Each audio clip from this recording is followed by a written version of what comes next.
Capítulo 16. Gwenfar jazia com os olhos abertos na escuridão, esperando os passos de Lancelot, mas pensava em Morgause rindo, quase que de esguelha, quando murmurou: "Ah, invejo a minha cara.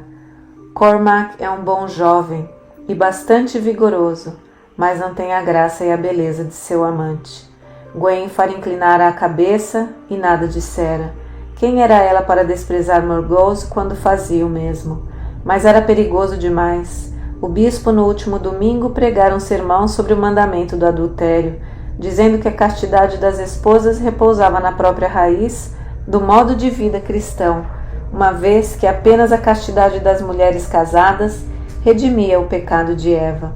Gwenfar lembrou-se da lenda da mulher pegada em adultério, a quem eles levaram a Cristo, e ele dissera: "Aquele dentre vós que não tiver pecado, atire a primeira pedra."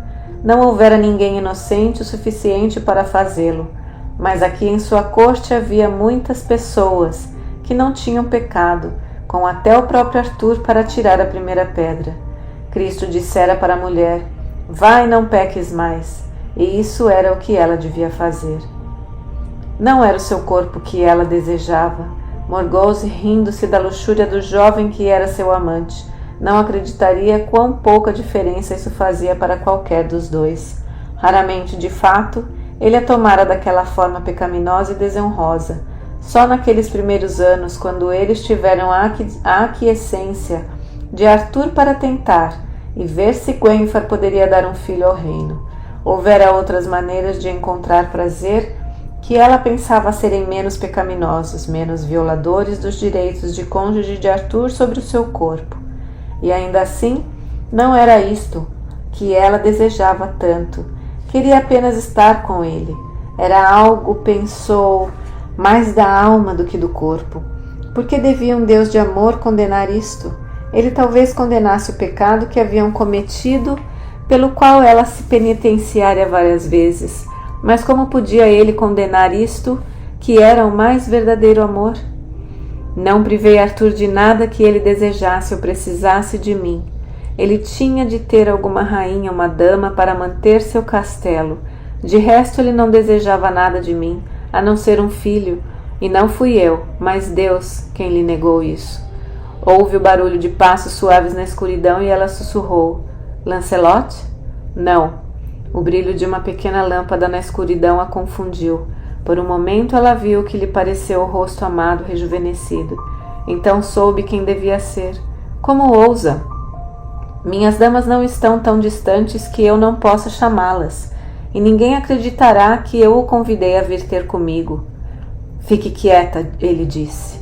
"Há uma faca em sua garganta, senhora." E quando ela encolheu-se, agarrando-se às cobertas: "Oh, não fique lisonjeada, madame. Eu não vim até aqui para violentá-la. Seu charme está muito sediço para mim, minha senhora, e já por demais provado." "Isto é o bastante", disse uma voz grossa na escuridão atrás de Gwydion. "Não deboche dela, homem. Este é um negócio sujo bisbilhotar a porta das câmeras, e quisera jamais ter ouvido falar disso. Quietos todos vocês e escondam-se na câmara." Ela reconheceu o rosto de Gawain quando seus olhos adaptaram-se à luz mortiça, além de sua forma familiar. "Gareth, que faz aqui?" perguntou amargurada. "Pensei que você fosse o melhor amigo de Lancelot." "E o sou", afirmou severamente. "Eu vim para evitar que nada além da justiça lhe acontecesse. Este", e apontou para Gwydion, "cortaria sua garganta e deixá-la-ia ser acusada de assassinato." "Quieto", disse Gwydion, e a luz apagou-se.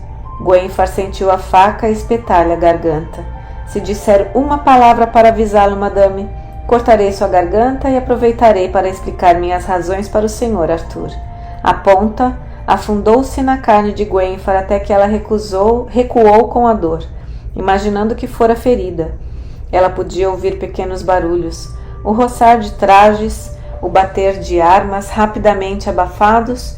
Quantos homens teria ele trazido para esta emboscada? Ela ficou quieta, torcendo as mãos com desespero. Se ao menos pudesse avisar Lancelot, mas estava presa a uma armadilha como um pequeno animal, indefesa. Os minutos arrastaram-se para a mulher silenciosamente presa na armadilha de seus travesseiros e a faca. Depois de muito tempo ela ouviu um som, um suave assobio como o de um pássaro. Gwydion sentiu seus músculos tensos e perguntou em um murmúrio irritado: "É o sinal de Lancelot?" E afundou a faca outra vez na carne de sua garganta e ela murmurou suando de terror: "Sim." Ela sentiu a palha embaixo farfalhar sob seu corpo quando ele retirou seu peso e afastou-se. "Há uma dúzia de homens neste quarto. Tente avisá-lo e não viverá 3 segundos." Ela ouviu sons na antecâmara. O manto de Lancelot, sua espada. Ah, Deus! Eles pegá-lo-iam nu e desarmado. Ela ficou tensa de novo, sentindo por antecipação a faca penetrar seu corpo. Mas, de algum modo, precisava avisá-lo, precisava gritar. Ela abriu os lábios, mas Gwydion fora a visão, como ele soubera. Tampou-lhe a boca cruelmente, afogando-lhe o grito. Ela retorceu-se sob sua mão sufocante e depois sentiu o peso de Lancelot na cama. "Gwen?" ele murmurou. "O que se passa? Ouvi você gritar. Meu amor!" Ela conseguiu escapar da mão que a prendia. "Corra!" gritou. Era um truque, uma armadilha. Pelas portas do inferno ela podia senti-lo como um gato arqueando as costas. A lâmpada de Gwydion cintilou. De alguma forma a luz passou de mão em mão até que o quarto estivesse completamente iluminado. E Gawain, Kai e Gareth, com uma dúzia de formas ensombrecidas por detrás, adiantaram-se. Gwenfar tremeu sob as cobertas, e Lancelot lá estava parado, nu, desarmado.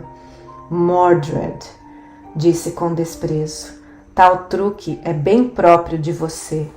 Gawain disse formalmente: "Em nome do rei Lancelot, acuso-o de traição. Dê-me sua espada." "Isto não importa", ordenou Gwydion. "Vá e tome-a." "Gareth, em nome de Deus, por que se prestou a isso?" Os olhos de Gareth brilhavam com lágrimas à luz da lâmpada.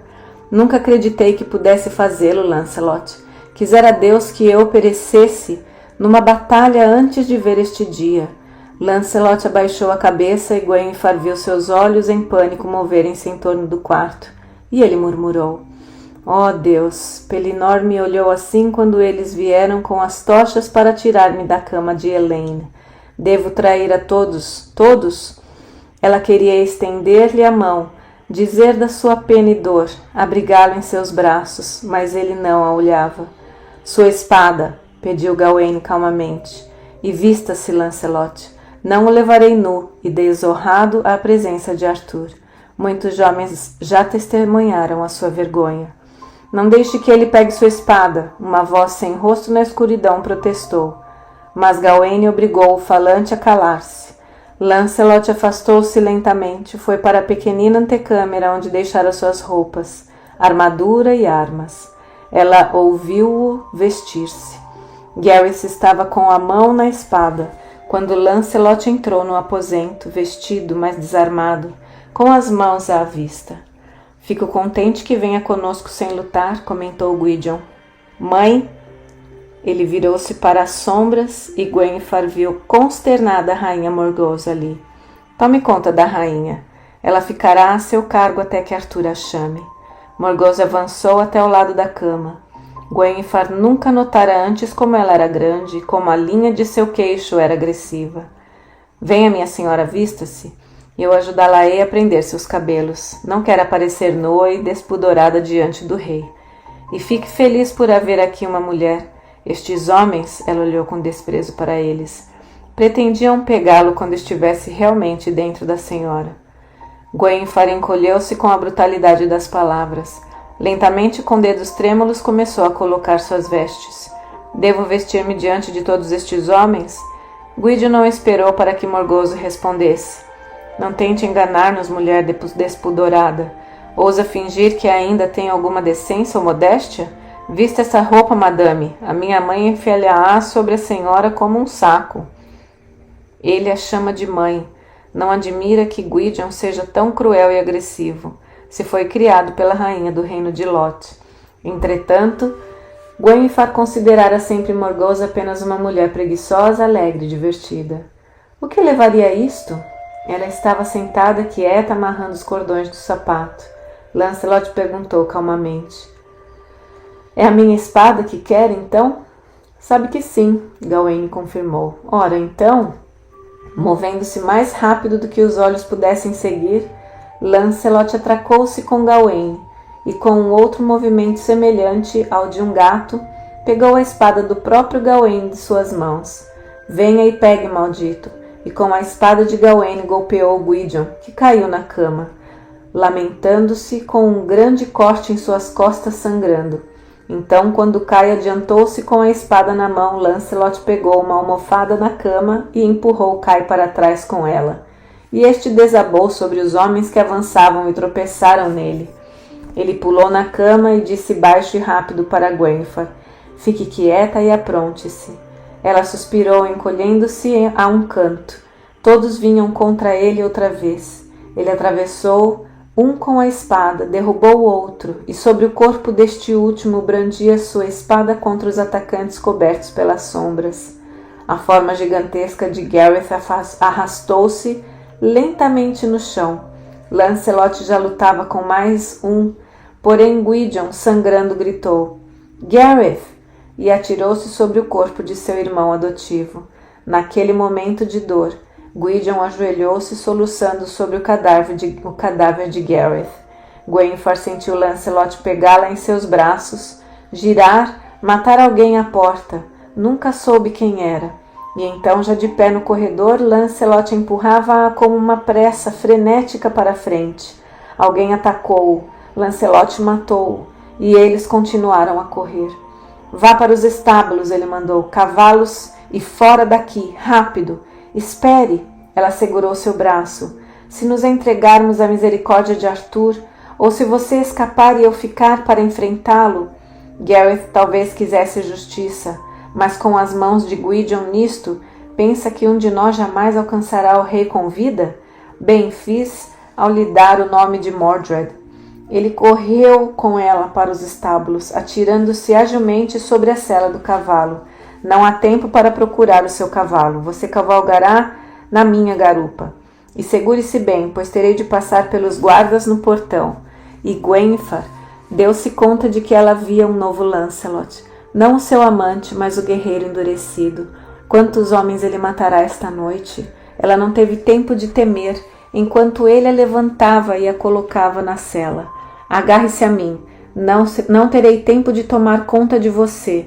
Ele virou-se então e deu-lhe um longo beijo. Este é o meu erro. Devia saber que aquele bastardo infernal estaria espionando. Bem, o que quer que aconteça agora, pelo menos acabou-se. Nada de mentiras e nada mais de esconder-nos. Você é minha para sempre. E ele partiu. Gwenfar podia senti-lo tremer, mas ele voltou-se selvagemente para segurar as rédeas. E agora vamos! Morgause olhava com horror, enquanto Gwydion, chorando, inclinou-se sobre o corpo de seu filho mais novo. Palavras ditas anos atrás com sinceridade. Gwydion recusara-se a lutar contra Gareth, até mesmo em uma batalha de faz de conta. Pareceu-me que você morria, dissera, e eu sabia que era por minha culpa que jazia sem vida. Não tentarei o destino. Lancelot o matara. Lancelot a quem Gareth sempre amara mais do que qualquer outro homem. Um dos homens no quarto adiantou-se. Eles estão fugindo. Pensa que me importo com isso? Gwydion estremeceu, e Morgause percebeu que ele sangrava, que seu sangue escorria e misturava-se com o de Gareth no chão da câmara. Ela pegou o lençol de linho da cama, rasgou-o e colocou-o sobre a ferida de Gareth. Gawain disse sombriamente: Nenhum homem em toda a Bretanha os ocultará agora. Lancelot é um renegado. Ele foi pegado em traição a seu rei, e sua própria vida está condenada. Deus, como eu gostaria que não tivéssemos chegado a este ponto. Ele veio e olhou a ferida de Gwydion, e depois deu de ombros. Nada além de carne cortada. Veja, o sangramento já está diminuindo. Curar-se-á, mas não poderá sentar-se sem sentir dor por uns tempos. Gareth, sua voz falhou. O grande e duro homem começou a chorar como uma criança. Gareth teve pior sorte, e terei a vida de Lancelot por causa disso. Nem que eu próprio morra em suas mãos. Ah, Deus, Gareth, meu pequeno, meu irmãozinho. E Gawain inclinou-se e aninhou o enorme corpo contra o seu. Disse pesadamente através dos soluços: valeu a pena, Gwydion, valeu a vida de Gareth. Venha, meu rapaz, pediu Morgause com um aperto de sua garganta. Gareth, seu bebê, seu último filho. Ela o perdera há muito para Arthur, mas ainda lembrava do garotinho de cabelos macios brincando com cavaleiros de madeira pintada. E um dia você e eu partimos juntos na busca, Sir Lancelot. Sempre Lancelot. Mas agora Lancelot sobrepujara a si mesmo, e em todos os lugares da terra todas as mães erguer-se-iam contra ele. E ela ainda tinha Gwydion, seu amado, aquele que um dia seria rei e ela a seu lado. Vem, meu rapaz, vem. Você não pode fazer mais nada por Gareth agora. Deixe-me cuidar de sua ferida, depois iremos ter com Arthur, para lhe contar o que aconteceu. Assim ele poderá mandar homens para procurar os traidores. Gwydion livrou-se dela. Afaste-se de mim, maldita, disse com uma voz terrível. Gareth era o melhor de nós, e eu não o teria sacrificado por uma dúzia de reis. Foi você e seu ódio contra Arthur, sempre incitando-me a continuar, como se eu me importasse em que cama a rainha dormia, como se Gwenfar fosse pior do que você, quando de tempos em tempos eu tinha 10 anos dormia com este ou aquele. Ah, meu filho, ela murmurou magoada, como pode falar assim comigo? Gareth era meu filho também. O que lhe importa Gareth ou qualquer um de nós, ou o que quer que seja, exceto o seu próprio prazer e ambição?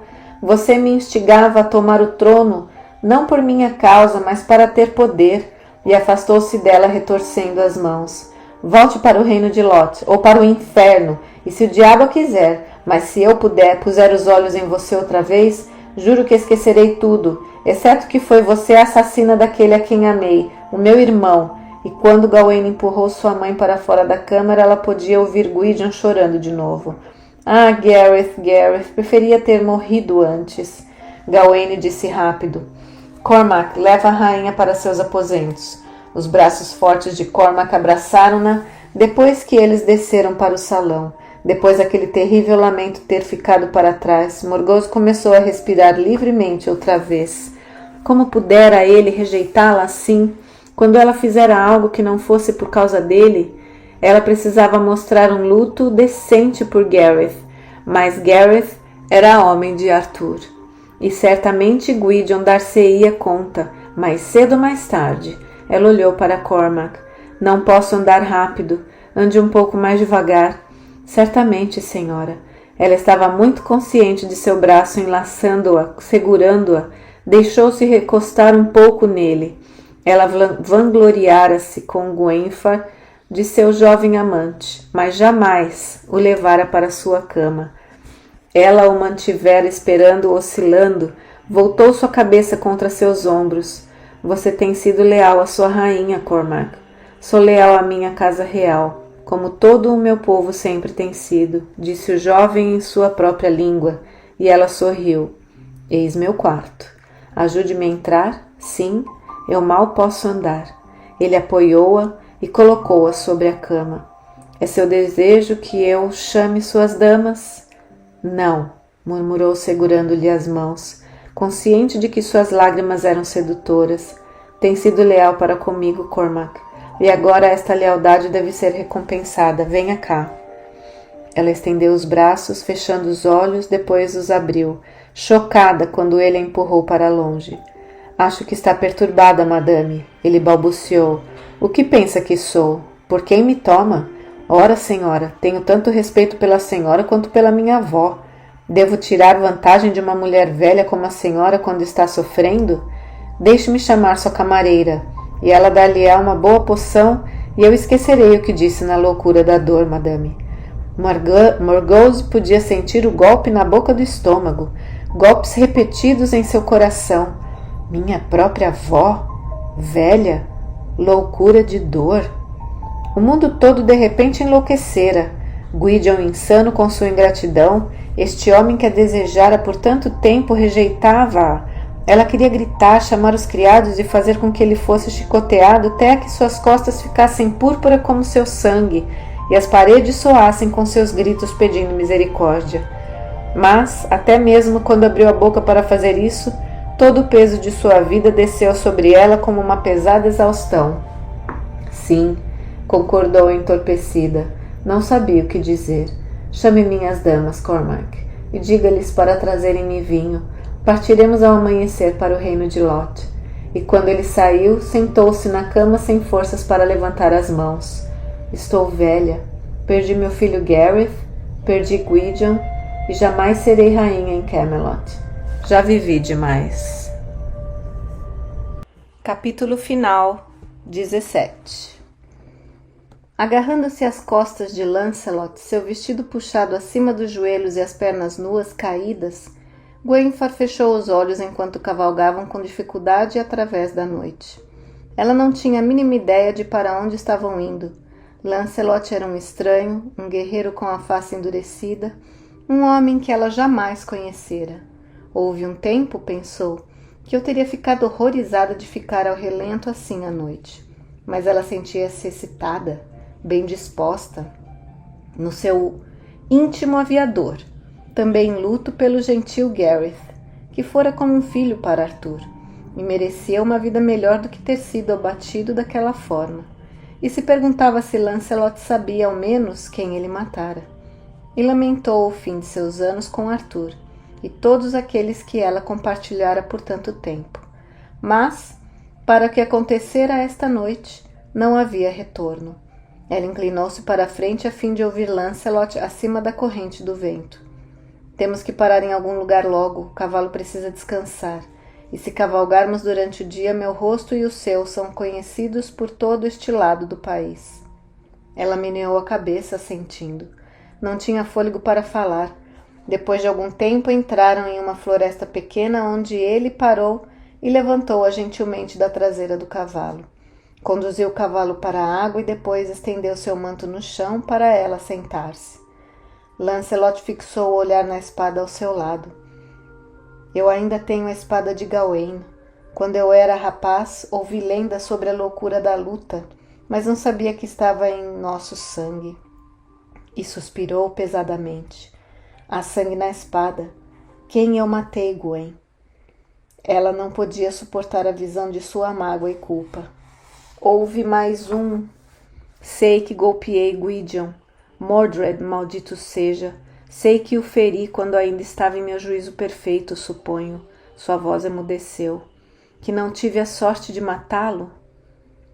Silenciosamente, ela balançou a cabeça.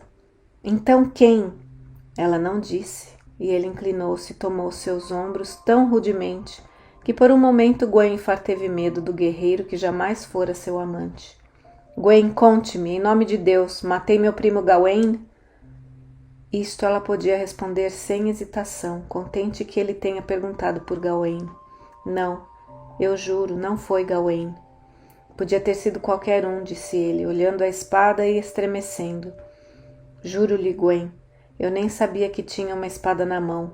Eu golpeei Gwydion, como se ele fosse um cão, e depois não me lembro de nada, até estarmos cavalgando. E ajoelhou-se diante dela, trêmulo, murmurando. Estou louco de novo. Creio que é como da outra vez que estive louco. Ela estendeu-lhe a mão, segurou-o contra si, com uma selvagem ternura. Não, não, ela murmurou. Ah, não, meu amor. Eu lhe trouxe tudo isso, desgraça e exílio. Diz isto, quando eu lhe trouxe estes infortúnios, afastando-a de todas as coisas que tanto significam para você?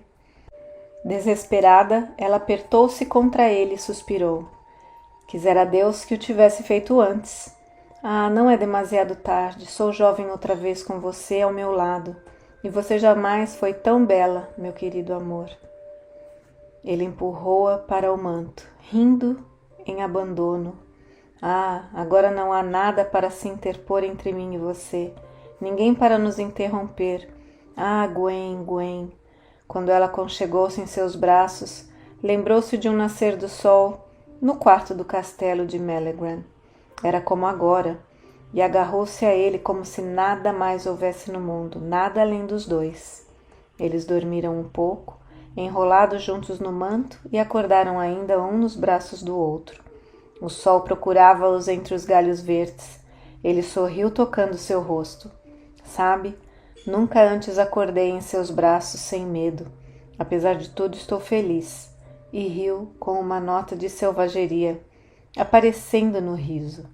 Havia folhas em seus cabelos brancos e a sua barba, sua túnica estava amarrotada. Ela levantou as mãos e sentiu a grama e as folhas em seus cabelos que estavam soltos. Não tinha jeito de penteá-los, mas trançou-os, prendendo-os com uma faixa tirada da borda de sua saia. Ela disse com voz tomada pelo riso: Que belo par de maltrapilhos somos!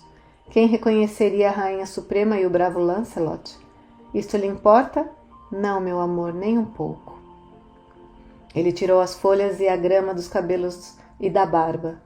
Preciso levantar-me e pegar o cavalo, e talvez haja uma fazenda nas proximidades onde possamos encontrar pão e beber cerveja.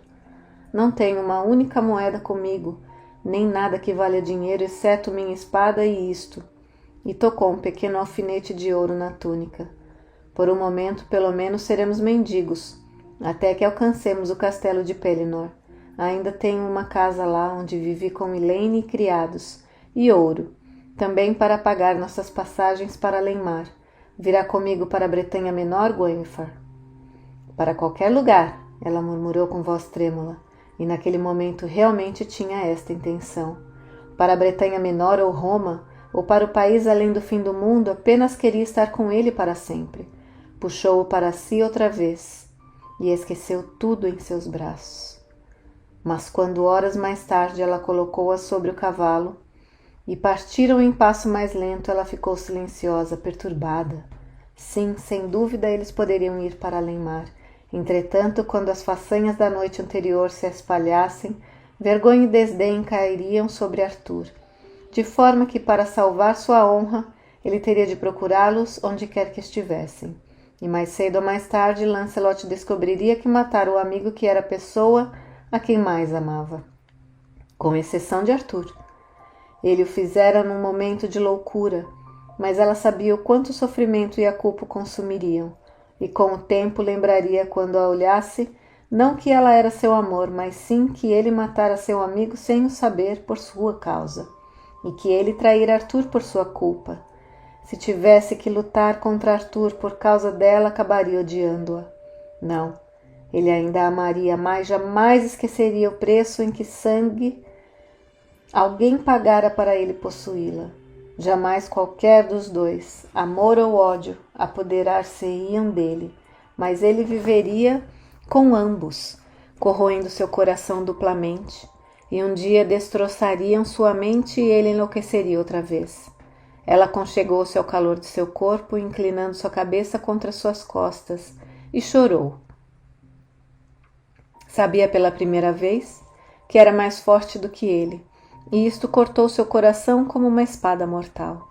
E assim, quando eles pararam de novo, seus olhos estavam secos, embora ela soubesse que o pranto instalara-se em seu coração e jamais cessaria.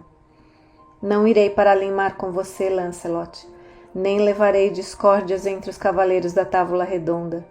Quando Mordred conseguir o que pretende, eles todos estarão em perigo, e dia virá que Arthur precisará de todos os seus amigos. Não serei como aquela dama dos velhos tempos. Seu nome era Helena, aquela bela mulher da lenda que você contou, que fez com que todos os reis e cavaleiros lutassem por ela em Troia. Mas o que fará? Ela tentou não perceber que, mesmo em meio à dor e espanto em sua voz, havia um tênue fio de alívio. Você me levará à ilha de Glastonbury. Existe um convento lá onde estudei. Ao chegar, contar-lhe-eis apenas que as más línguas trouxeram a desavença entre Lancelot e Arthur por minha causa.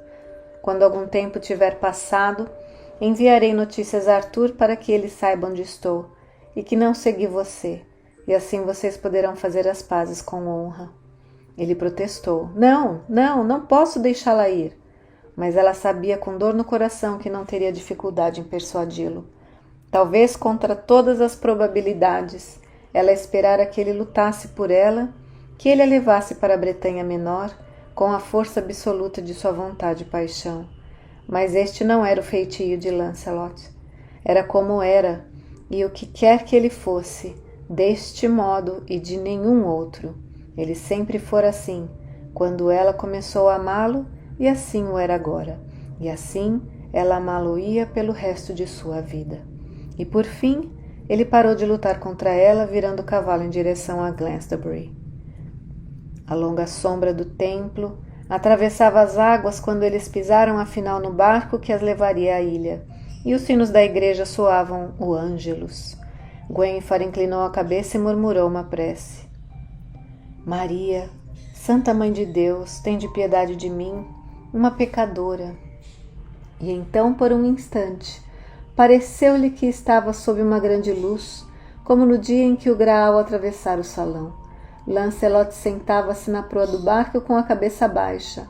Ele não mais a tocara desde que ela lhe comunicara o que decidira, e ela alegrou-se. Um simples toque de sua mão teria destruído sua vontade.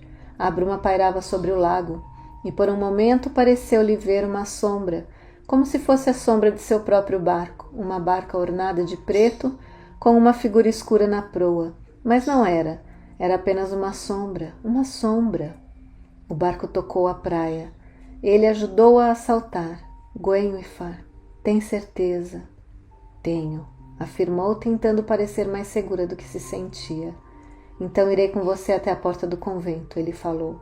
E de repente ela percebeu que isto exigia mais coragem dele do que toda a matança que cometera sua causa. A velha abadesa reconheceu a rainha suprema e ficou intimidada e surpresa que ela voltasse, mas Gwenfar contou-lhe a história que decidira, que as más línguas causaram discórdia entre Arthur e Lancelot por sua causa, e ela escolhera refugiar-se ali para que eles se reconciliassem. A velha mulher acariciou seu rosto, como se ela fosse a pequena Gwenfar que conhecera quando criança. Você é bem-vinda. Na casa de Deus não recusamos ninguém. Mas aqui não será rainha, ela avisou. Apenas uma de nossas irmãs. Gwenfar suspirou com profundo alívio. Ela não sabia até então quão pesado era ser rainha. Devo despedir-me do meu cavaleiro, desejar-lhe boa sorte e instá-lo a fazer as pazes com meu marido. A abadesa concordou gravemente. Nestes dias, nosso bom rei Arthur não pode dispensar um único de seus cavaleiros, e sobretudo o bom Sir Lancelot. Gwenfar foi para a antessala do convento. Lancelot lá estava, vagando sem descanso. Ele tomou-lhe as mãos. Não posso suportar dizer-lhe adeus aqui, Gwenfar. Ah, minha senhora, meu amor, tem de ser assim? Tem, afirmou impiedosamente, sabendo que pela primeira vez agia sem pensar em si mesma. Seu coração sempre esteve com Arthur, meu querido. Frequentemente pensei que o único pecado que cometemos não foi nos amarmos, mas o fato de eu me interpor entre o amor que vocês tinham um pelo outro. Se pudesse sempre ser como na noite de Beltane, como o encantamento de Morgana entre nós três, ela pensou, teria sido um pecado menor. O pecado não foi dormirmos juntos, mas o fato de ter havido discórdia e menos amor daí por diante. Devolvo-o a Arthur com todo o meu coração, querido. Diga-lhe que sempre o amei muito. Seu rosto estava quase transfigurado. Sei disso agora, disse ele. E sei também que sempre o amei e senti que estava errado em amá-lo. Ele a teria beijado, mas não podia fazê-lo ali. Em vez disso, inclinou-se sobre sua mão. Enquanto estiver na casa de Deus, reze por mim, Senhora. Meu amor por você é uma prece. O amor é a única prece que conheço. Ela pensou que jamais o amara tanto quanto naquele momento, quando ouviu a porta do convento bater-se, inflexível, e sentiu as paredes fecharem-se ao seu redor. Pelo amor de Deus, e pelo amor de Deus, pensou, e sentiu uma sementinha de conforto brotando no seu íntimo. Lancelot iria à capela onde Galahad morrera, e ali rezaria. Talvez ele lembrasse do dia em que as brumas de Avalon se abriram, e ela, ele e Morgana estavam juntos, perdidos, mergulhados nas águas do lago até os joelhos. Ela pensou em Morgana também, com uma súbita ternura e amor. Maria, Santa Mãe de Deus, ficai com ela também e trazei-a para vós um dia. As paredes, elas levá-la-iam à loucura fechando-a. Ela jamais se libertaria outra vez. Não, pelo seu amor, pelo amor de Deus, ela até aprenderia a amá-las mais uma vez. Portanto, suas mãos em prece, Gwenfar foi para a clausura e entrou lá para sempre. Morgana fala. Pensei que estivesse além da visão. Viviane, ainda mais jovem do que eu, renunciara a ela. Escolhera uma nova senhora em seu lugar.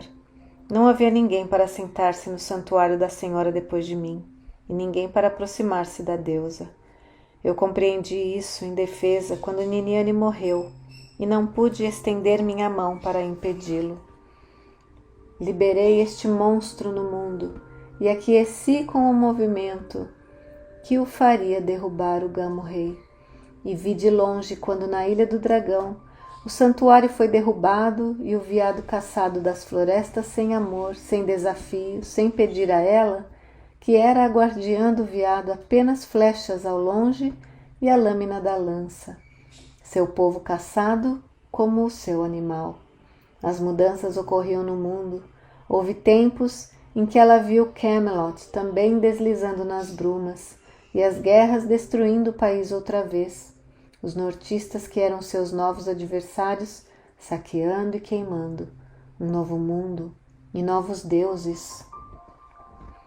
A deusa partira com certeza, até mesmo de Avalon, e eu, mortal como sou, fiquei lá, sozinha. E, no entanto, uma noite, um sonho, um pressentimento, algum fragmento da visão levou-me na lua negra ao espelho. Primeiro vi apenas guerras destruindo o país. Jamais soube o que aconteceu com Arthur e Gwydion, embora após Lancelot ter fugido com Gwenfar, houvesse inimizade entre os velhos cavaleiros, pois uma luta sangrenta fora declarada entre Gawain e Lancelot. Mais tarde, quando Gawain jazia moribundo, aquele homem de coração grande em seu último suspiro pedira a Arthur para reconciliar-se com Lancelot e chamá-lo de volta a Camelot. Mas era tarde demais. Nem mesmo Lancelot poderia voltar a chefiar as legiões de Arthur, não quando tantos seguiam Gwydion, e que agora liderava metade dos homens de Arthur, a maioria dos saxões e até alguns renegados nortistas contra o rei. E antes do amanhecer o espelho clareou, e na luz sobrenatural eu vi o rosto de meu filho com a espada em punho, circulando lentamente na escuridão, procurando como Arthur um dia procurara o Gamo-Rei. Esquecera-me de quão pequeno Gwydion era, como Lancelot, flecha do duende. Os saxões chamavam Lancelot pequeno, escuro e mortal. Arthur elevava-se mais do que uma cabeça acima dele. Ah, nos tempos da deusa os homens lutavam contra o Gamo-Rei para tomar-lhe a realeza. Arthur contentara-se em esperar a morte de seu pai, mas agora algo novo estava por vir sobre este país. Pai e filho, inimigos, e filhos desafiando os pais pela coroa. Parecia-me que eu podia ver a terra avermelhar-se com o sangue onde os filhos não se contentavam em esperar pelo dia da coroação. E agora, na escuridão circundante, parecia que eu podia ver Arthur também, alto, belo e solitário, repudiado por seus homens, e Excalibur nua em suas mãos. Mas em torno das figuras à espreita, eu podia ver Arthur em sua tenda, inquietamente adormecido, Lancelot guardando-o no seu sono, e em algum lugar também eu sabia que Gwydion dormia entre seu próprio exército. Ainda assim, uma parte deles estava de vigília às margens do lago, procurando na escuridão espadas nuas, uma contra a outra. Arthur, Arthur, levante-se para lutar, ou tem tanto medo de mim? Nenhum homem pode dizer que eu fugi de um desafio. Arthur virou-se quando Gwydion saiu da floresta. Então, disse, é você, Mordred? Jamais acreditei muito que tinha se virado contra mim. E até agora, quando o vejo com meus próprios olhos, pensei que aqueles que me contaram isso queriam minar minha coragem, insuflando-me o que de pior podia acontecer. O que fiz? Por que virou meu inimigo? Por que, meu filho? Acredita que alguma vez fui outra coisa senão seu inimigo, meu pai? Para o que mais fui concebido a não ser para este momento, quando eu o desafiaria por uma causa que está além das fronteiras deste mundo? Não sei mais por que devo desafiá-lo, a não ser que não me reste mais nada na vida que este ódio. Arthur perguntou mansamente. Eu sabia que Morgana me odiava, mas não imaginava o quanto. Tem que fazer a sua vontade, Gwydion. Pensa que faço o que ela deseja, seu tolo. Se algo me fizesse poupá-lo, é isto. O fato de saber que Morgana assim o deseja, que ela quer vê-lo destronado. E eu não sei se odeio mais a você ou a ela. E então, avançando no seu sonho ou visão, ou o que quer que fosse, eu sabia que estava às margens do lago, onde eles desafiavam-se, de pé entre eles, vestida com as roupas de sacerdotisa. Tem que ser assim? Pedi a ambos, em nome da deusa, que parassem com a luta. Pequei contra você, Arthur, e contra você, Gwydion, mas seu ódio é por mim, não um pelo outro, e em nome da deusa eu os imploro. O que significa a deusa para mim? Arthur agarrou o punho da Excalibur. Eu a vi sempre em seu rosto, mas você se afastou de mim, e quando a deusa me rejeitou, busquei um outro deus. E Gwydion disse, olhando-me com desprezo, não preciso da deusa, mas da mulher que me criou, e você me entregou na mão de alguém que não temia a deusa, ou qualquer deus. Tentei gritar. Não tive escolha, não a escolhi, mas eles atacaram-se com as espadas, passando por mim como se eu fosse feita de ar, e parecia que suas espadas encontravam-se em meu corpo. E então eu estava outra vez em Avalon, olhando com horror no espelho onde não podia ver nada, nada mais que a enorme mancha de sangue nas águas sagradas do poço. Minha boca estava seca. Meu coração batia como se quisesse furar as paredes do meu peito, e o gosto da ruína e da morte era amargo em meus lábios. Eu falhara. Fui falsa com a deusa. Se de fato havia alguma deusa, a não ser eu mesma, falhara a Avalon, falhara Arthur, falhara meu irmão, filho e amante. E tudo o que eu buscara estava em ruínas. No céu havia uma faixa avermelhada, onde logo o sol nasceria. Eu estava certa de que em algum lugar Arthur e Gwydion encontrar-se-iam neste dia pela última vez. Quando me dirigia para a praia para chamar a barca, pareceu-me que todo o povo pequeno e escuro estava à minha volta, e que eu andava entre eles como a sacerdotisa que eu fora. Eu estava sozinha na barca, e porém sabia que outros estavam comigo, vestidas e coroadas, Morgana donzela, que levara Arthur à caça ao veado, e ao desafio ao Gamo-rei, Morgana a mãe, que se partira em pedaços quando Gwydion nasceu, e a rainha de Gales do Norte exortando o eclipse para incitar a Acolon, enfurecido contra Arthur, a sombria rainha das fadas. Ou era a morte que estava ao meu lado. E quando a balsa se aproximava das margens, ouvi o último de seus seguidores gritar: Veja, veja lá, a balsa com as 4 fadas rainhas no alvorecer, a balsa mágica de Avalon. Ele jazia lá, seus cabelos manchados de sangue, meu Arthur, meu amante, meu filho. E a seus pés jazia morto Gwydion, meu filho, a criança que eu jamais conhecera.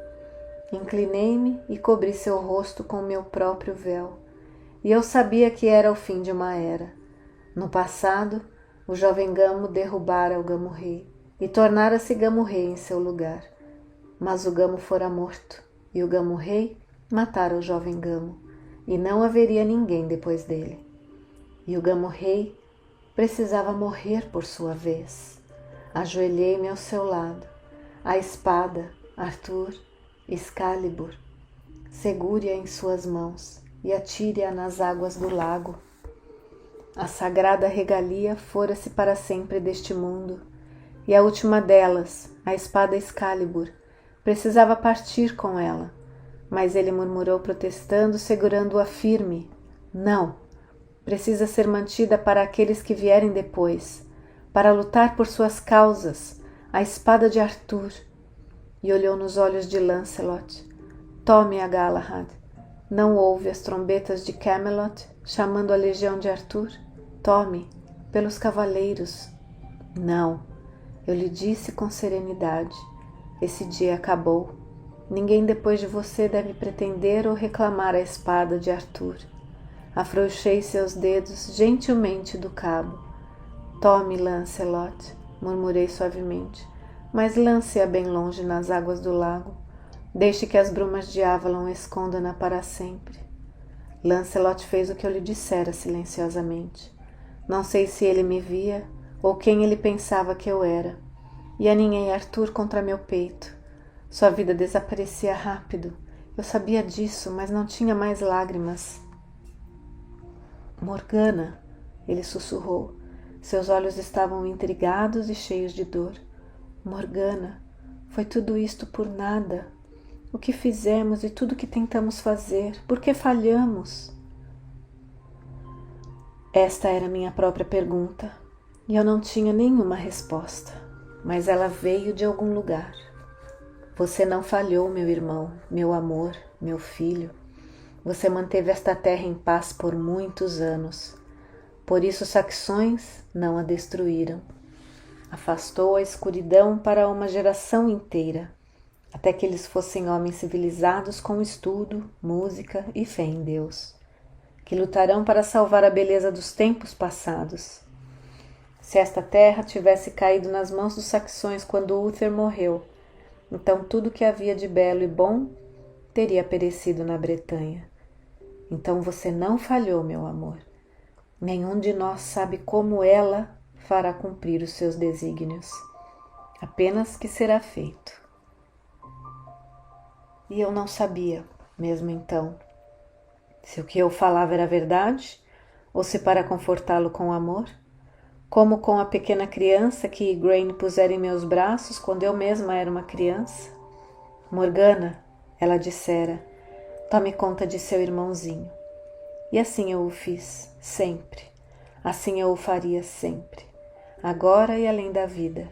Ou fora a própria deusa quem colocar Arthur em meus braços. Ele apertou seus dedos fracos sobre o corte profundo em seu peito. Se eu tivesse ao menos a bainha que você fez para mim, Morgana, não estaria aqui com a minha vida esvaindo-se em sangue. Morgana, eu sonhei, e em meu sonho eu a chamava, mas não conseguia alcançá-la. Segurei-o junto a mim. Na primeira luz do sol nascente, vi Lancelot levantar Excalibur em suas mãos e atirá-la tão longe quanto pôde. Voou no ar, caiu rodopiando, e eu não vi mais nada. Meus olhos estavam enevoados, com as lágrimas e o brilho da luz. Então ouvi Lancelot.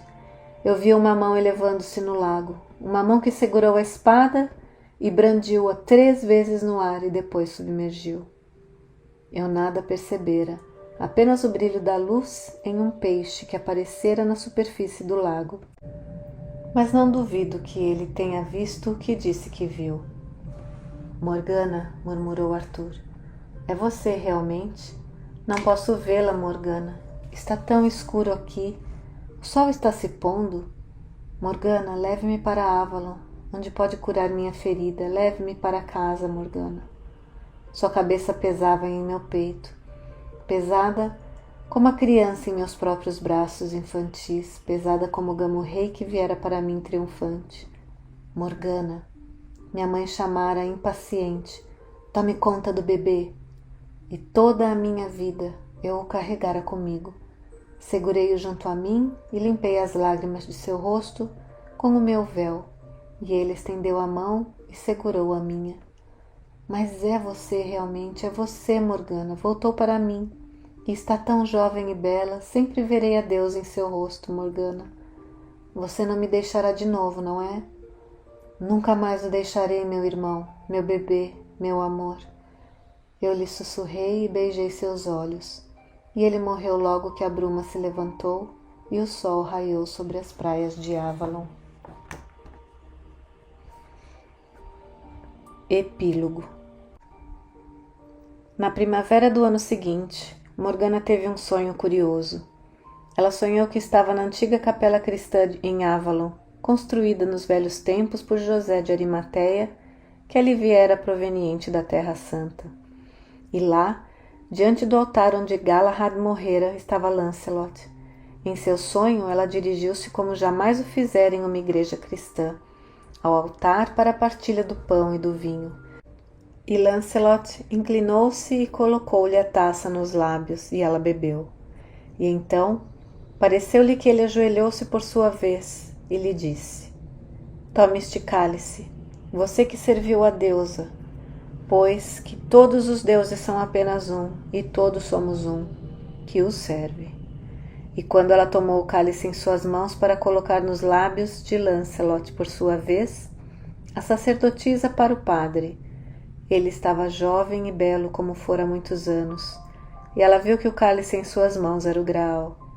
E então ele gritou, como o fizera quando Galahad ajoelhara-se diante dele: Ai, a luz, a luz! E tombou para a frente, deitando-se nas pedras sem se mover. E Morgana acordou em seu aposento isolado em Avalon com aquele grito de ruptura ainda soando em seus ouvidos. E estava só. Era muito cedo, e sobre Avalon repousava cerrada neblina. Ela levantou-se e vestiu-se com a roupa escura de sacerdotisa, mas jogou a mantilha em torno de sua cabeça de modo que a tatuagem do crescente tornou-se visível. Saiu silenciosamente para a quietude do amanhecer, tomando o atalho ao lago do Poço Sagrado. Através da quietude, ela podia sentir passos silenciosos, silenciosos como a sombra atrás dela. Ela nunca estava só.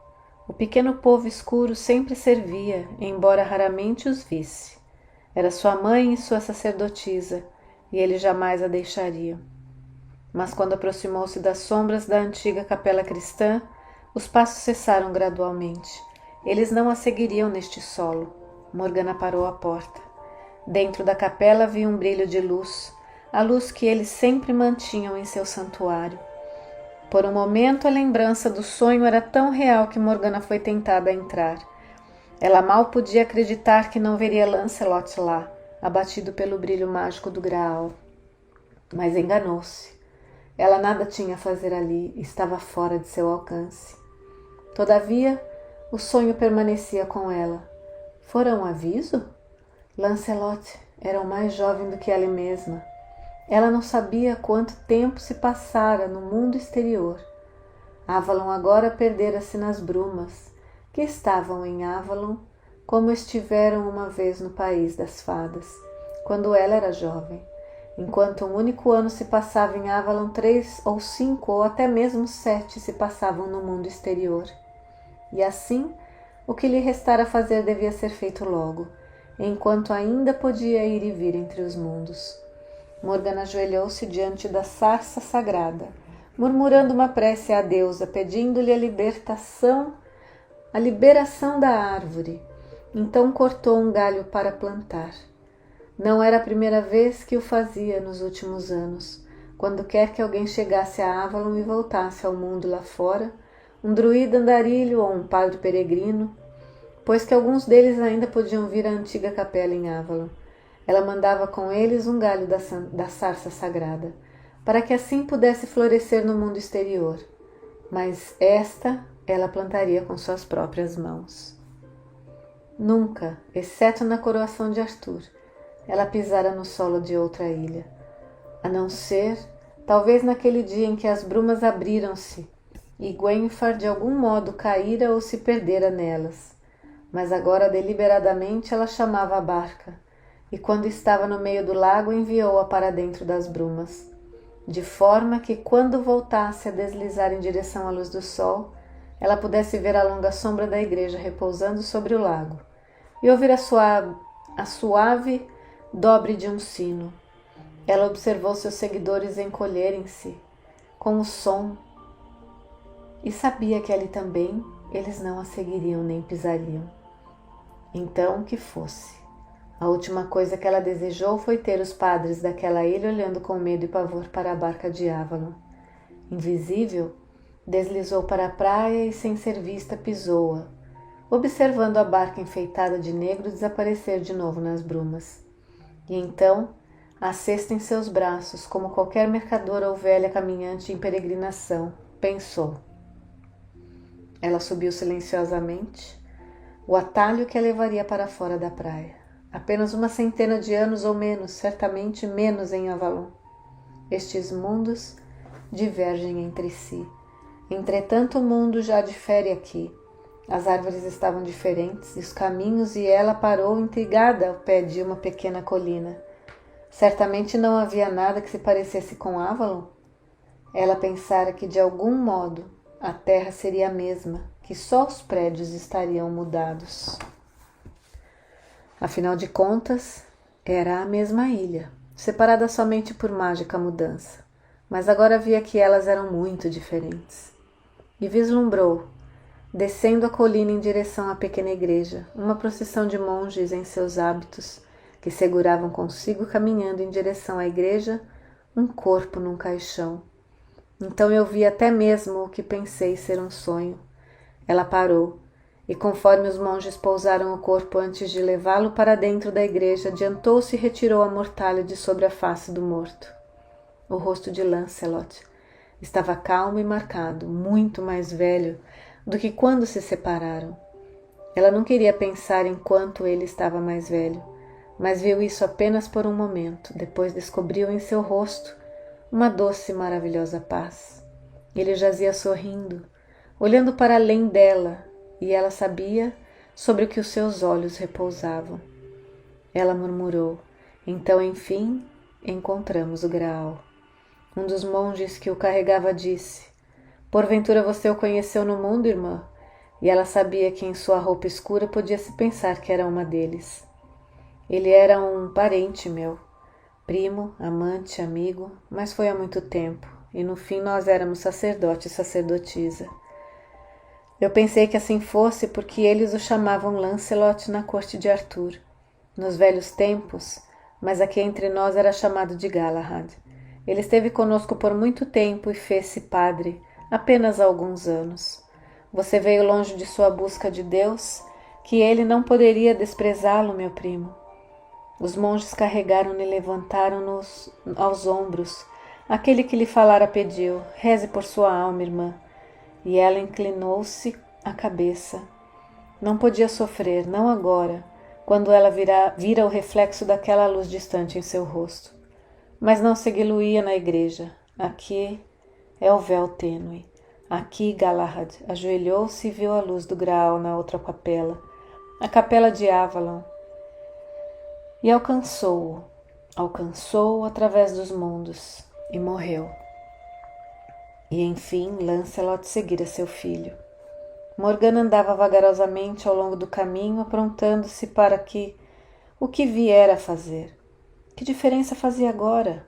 Mas quando parou irresoluta, um velho jardineiro ajoelhado perto do canteiro de flores atrás do caminho levantou sua cabeça e lhe perguntou: eu não a conheço, irmã? Não é uma das que moram aqui? É uma peregrina? Não como o homem pensava, mas assim o era de uma certa forma. Eu busco o jazigo de uma parenta. Ela foi a dama do lago. Ah, sim, foi há muitos anos, no reinado do bom rei Arthur. Fica lá adiante, onde os peregrinos que vêm à ilha podem vê-lo. E de lá o caminho leva para o convento das irmãs. E se estiver com fome, irmã, lhe darão algo para comer. Chegamos a isto, eu pareço uma mendiga. Mas o homem não tinha más intenções. Assim ela agradeceu-lhe e caminhou na direção para onde ele tinha apontado.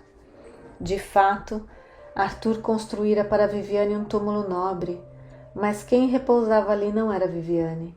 Nada jazia ali, a não ser os seus ossos, lentamente retornando à terra de onde vieram. E todas as coisas afinal abandonam seus corpos e seus espíritos à guarda da Senhora outra vez. Por que fazia tanta diferença para ela? Viviane não estava ali. Todavia, quando se levantou, estava chorando.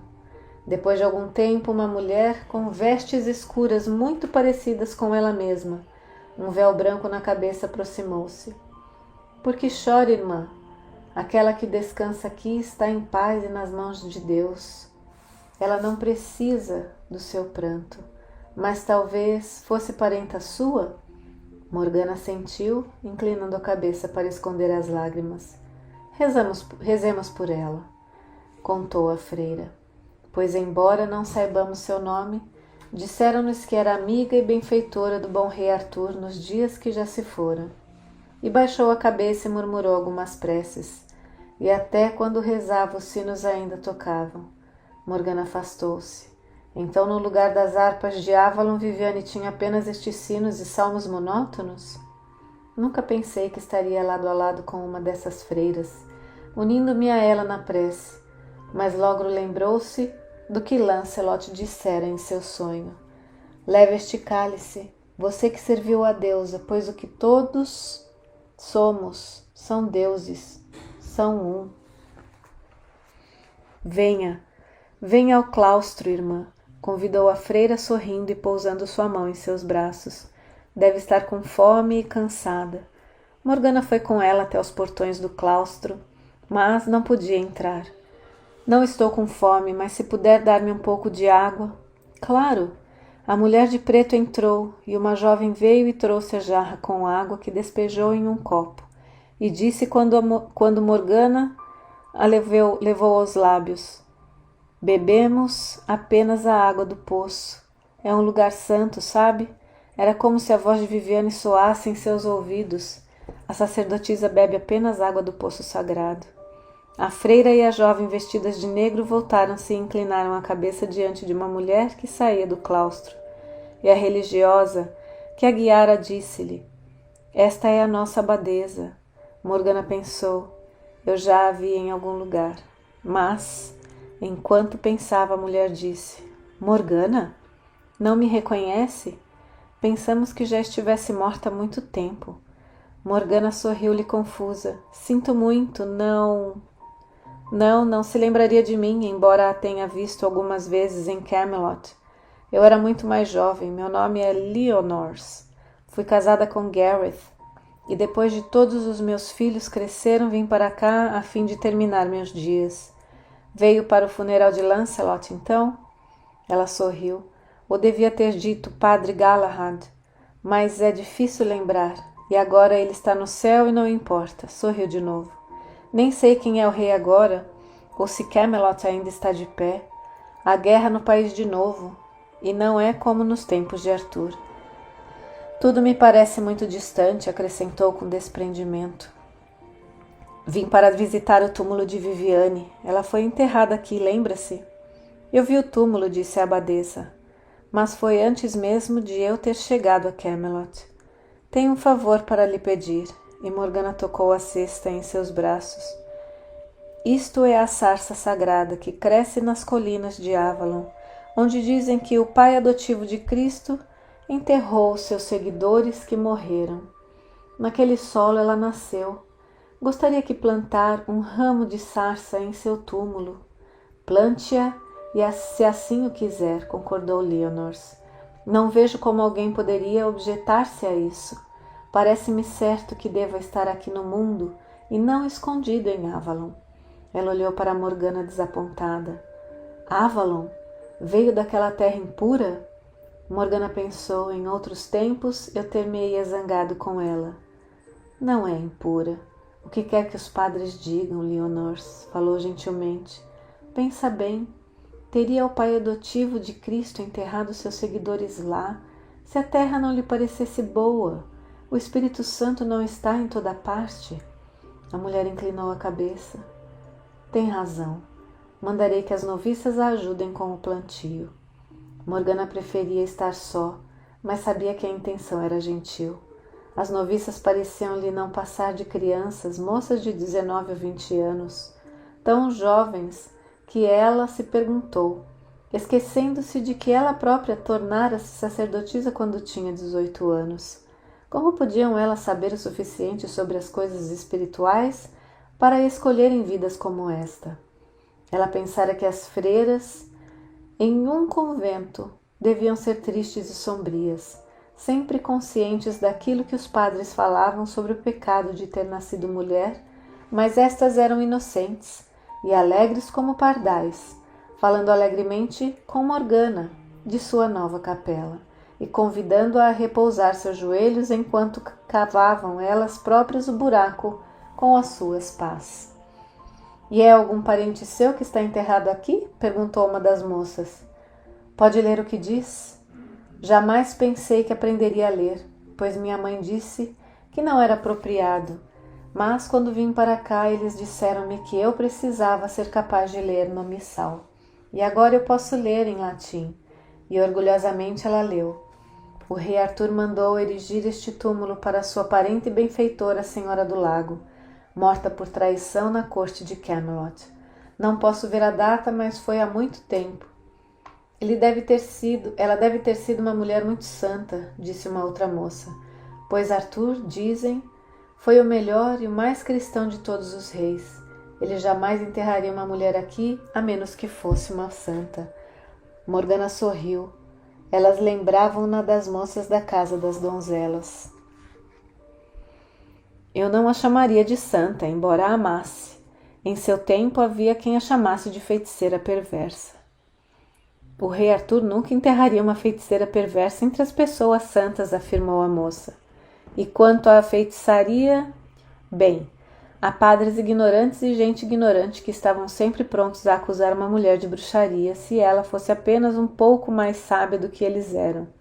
Ficará aqui e tomará o véu, mãe? Perguntou-lhe Morgana. Por um momento, surpresa com a pergunta, deu-se conta de que falavam com ela com a mesma deferência e respeito de que as suas próprias donzelas o faziam na casa das donzelas como se fosse uma anciã. Fiz votos em outro lugar, minha filha. O seu convento é tão agradável como este? Madre Leonor é uma mulher gentil e somos muito felizes aqui. Uma vez tivemos entre nossas irmãs uma mulher que fora rainha, e sei que vamos para o céu, todas nós. A moça sorriu. Mas se a senhora fez votos em outro lugar, tenho certeza que é um bom lugar também. Apenas pensei que pudesse querer ficar aqui, para assim poder rezar pela alma de sua parenta. E levantou-se, limpando o hábito escuro. Agora pode plantar sua muda, mãe. Ou quer que eu a ponha na terra? Não, eu o farei, disse Morgana, ajoelhando-se para pressionar o solo macio em volta das raízes da planta. Quando ela se levantou, a outra lhe propôs. Se quiser, mãe, prometo vir aqui e dizer uma prece todos os domingos por sua parenta. Por alguma razão absurda, Morgana sentiu que as lágrimas lhe chegavam aos olhos. Orações são sempre boas, sou-lhe grata, filha. E poderá em seu convento, onde quer que seja, rezar por nós também, completou a outra, simplesmente tomando a mão de Morgana quando ela levantou-se. Aqui, mãe, deixe-me espanar a sujeira de suas vestes. Agora precisa vir e ver a nossa capela. Por um momento, Morgana estava inclinada a protestar. Ela jurara, ao deixar a corte de Arthur pela última vez, que jamais entraria de novo em qualquer igreja cristã. Mas esta moça era tão parecida com suas próprias jovens sacerdotisas que ela não profanaria o nome pelo qual conhecia seu Deus. Deixou-se levar para o interior da igreja. Neste outro mundo, pensou, aquela igreja onde os antigos cristãos adoravam seu Deus tinha de ficar neste mesmo lugar. Alguma santidade de Avalon tinha certamente atravessado o mundo através das brumas. E então se ajoelhou ou persignou-se, mas inclinou a cabeça diante do altar da igreja. E então a moça puxou-a gentilmente pela mão. Venha, o altar principal é de Deus. E eu tenho um pouco de medo daqui, sempre. Mas se não viu nossa capela, as capelas das irmãs, venha, mãe. Morgana seguiu a jovem para dentro da pequena capela lateral. Havia flores braçadas de botões de flor de macieira diante da estátua de uma mulher com um véu, coroada por um halo de luz, e em seus braços ela carregava uma criança. Morgana respirou trêmula e abaixou a cabeça diante da deusa. A moça contou: aqui temos a Mãe de Cristo, Maria Santíssima. Deus é tão grande e terrível que sempre sinto medo dele, de seu altar. Mas aqui na Capela de Maria, nós que fizemos o voto da castidade podemos considerá-la nossa mãe também. E veja aqui, temos as pequenas imagens dos santos. Maria que amou Jesus e lavou-lhe os pés com seus cabelos, e Marta que cozinhou para ele e brigava com sua irmã quando ela também não o fazia. Gosto de pensar em Jesus quando ele era um homem real, capaz de fazer tudo por sua mãe, quando ele transformou água em vinho nas bodas, pois assim não haveria tristeza, porque não tinha vinho para todos. E aqui está a velha imagem que o bispo nos deu, de seu país natal, um de seus santos. Seu nome é Brígida. Morgana olhou a imagem de Brígida e podia sentir o poder vindo em grandes ondas que permeavam a capela, e inclinou a cabeça. Mas Brígida não é uma santa cristã, pensou, ainda que Patrício assim o pense. Essa é a deusa como é adorada na Irlanda, e sei disso, e mesmo que eles pensem de outra forma, estas mulheres conhecem o poder do imortal. Exilá-la como podem fazer, não a impedirá de fazer o que tiver que ser feito. A deusa jamais se retirará no meio da humanidade. E Morgana inclinou a cabeça e sussurrou a primeira prece sincera que jamais dissera em qualquer igreja cristã. Ora veja, mostrou a noviça quando a levou para fora para a luz do dia.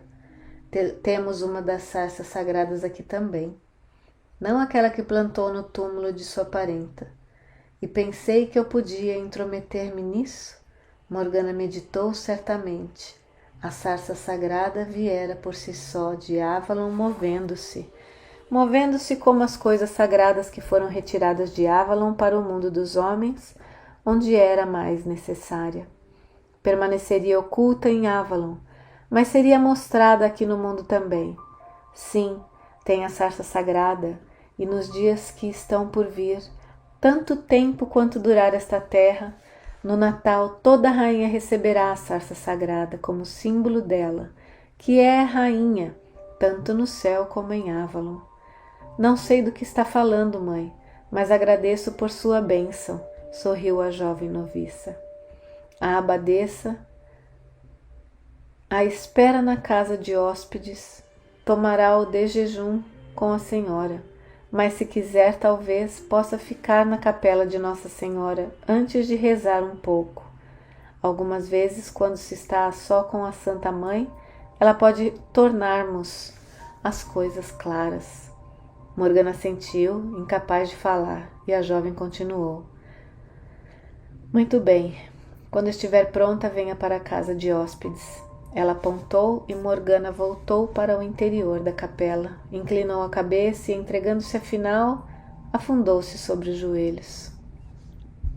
Mãe, murmurou, perdoai-me. Pensei que tinha de fazer o que agora vejo podeis fazer por vós mesma. A deusa dentro de nós, sim, mas agora eu sei que estais no mundo também, agora e sempre, tanto quanto estais em Avalon, e nos corações dos homens e das mulheres.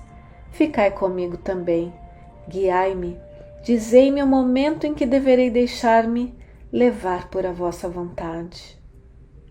Ela estava quieta, ajoelhada por um longo tempo, a cabeça baixa, mas então como que compelida, ela olhou para cima, e como ela vira no altar da antiga Irmandade Cristã em Avalon, como ela vira quando o carregara no salão de Arthur, ela viu uma luz no altar, e nas mãos da Senhora a sombra, apenas a sombra de um cálice. Está em Avalon, mas está aqui, está em toda parte, e aqueles que precisam de um sinal neste mundo, vê-lo-ão sempre. Havia um doce perfume que não vinha das flores, e por um instante pareceu a Morgana que era a voz de Igraine, que lhe murmurava. Mas ela não podia ouvir as palavras, e as mãos de Igraine que tocavam sua cabeça. Quando ela se levantou, cega pelas lágrimas, algo caiu sobre ela de repente, como uma grande luz. Não falhamos. O que disse para confortar Arthur na hora de sua morte era tudo verdade. Cumpri a tarefa da mãe em Avalon, até que o último daqueles que vierem depois de nós puderem trazê-lo para o mundo. Não falhei. Fiz o que me foi dado fazer. Não era ela, mas eu, com meu orgulho, quem pensava que devia ser feito mais. Fora da capela, o sol pousava sobre a terra e havia um cheiro fresco de primavera no ar, onde as macieiras moviam-se com a brisa da manhã e ela podia ver os botões que traziam os frutos na estação devida. Ela virou seu rosto em direção à casa de hóspedes. Devia ir lá e tomar o de jejum com as freiras? Falar talvez dos velhos tempos de Camelot?